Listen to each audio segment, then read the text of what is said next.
The exposure triangle is the most important thing to understand as a videographer. You've got your ISO, your shutter, and your aperture. These are the three things you need to know how to balance to create a perfectly exposed image, and also helps you add some creative details to your videos, like a more blurry background or a motion effect that adds energy to your videos. The fundamental fact between all three of these things are that they all affect how bright or dark your image will be.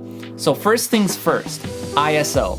Basically, the higher the number, the brighter the image. The lower the number, the darker the image. But here's the catch. If you crank up your ISO too far, you get a grainy, low quality image. Generally, you want to try to set your ISO as close as possible to your camera's native ISO. This is usually the lowest number possible on your camera. But of course you don't want your image to be too dark, so you might have to find a happy medium between all three of your settings. Like aperture, opposite from ISO, the lower the number, the brighter the image. The higher the number, the darker the image. Now, just how low you can bring down your aperture all depends on your lens, not your camera. Somewhere written on your lens, usually near the front, will tell you how low you can go. This is called f-stop. It's the same thing as aperture, it's just referring to the number instead of the physical part inside the lens, which is the little thing that goes opens and closes. Correction, what I was talking about is actually called iris or diaphragm. That's the mechanism that opens and closes to let more or less light into your camera. The actual opening is called aperture. So f-stop tells you how wide open your aperture is or how narrow your aperture is. So what this lens tells us is the lowest aperture possible is 4. Some lenses go lower, some lenses don't go as low as 4. Just remember this, the lower the number, the wider the aperture. The more light can come in, the brighter the image will be. When you have a wider aperture, you get that blurry background that I was talking about, which looks super nice in most scenarios. It gives it that cinematic look. But if you want to see both the foreground and the background with less blur, you can turn up the aperture, the image will get darker because less light is coming into the camera because the aperture will be more narrow. Lastly is shutter. If you're just starting out shooting with a DSLR camera, to find what shutter speed you should be using, you want to take your frames per second that you're shooting in, multiply it by 2, and that's what you should set your shutter speed to. So, for instance, you're shooting in 30 frames per second. Double it, it's 60. That's your shutter speed. Say you're shooting at 60 frames per second. Doubled should be 120 shutter speed. Easy peasy.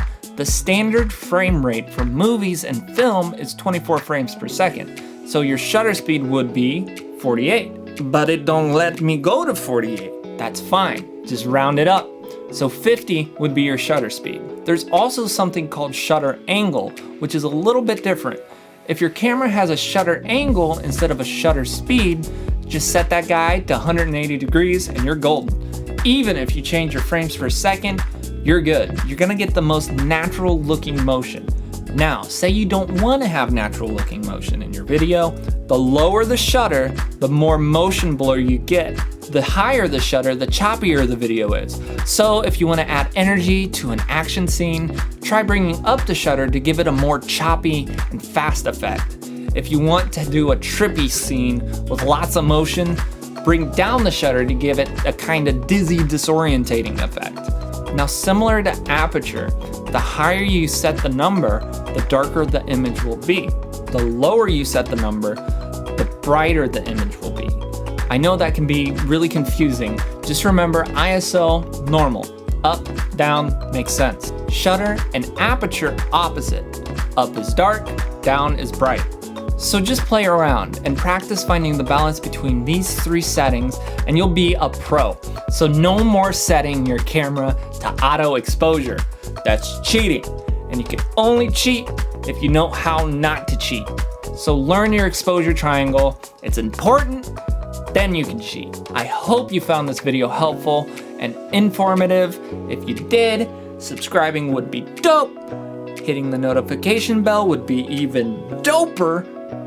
Thanks for watching. Bye. Boy.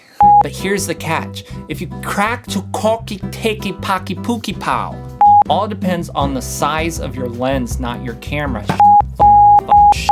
And that is what you should set your shutter speed to. Me blue.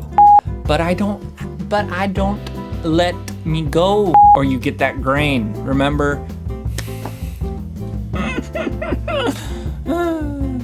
But probably just bring the,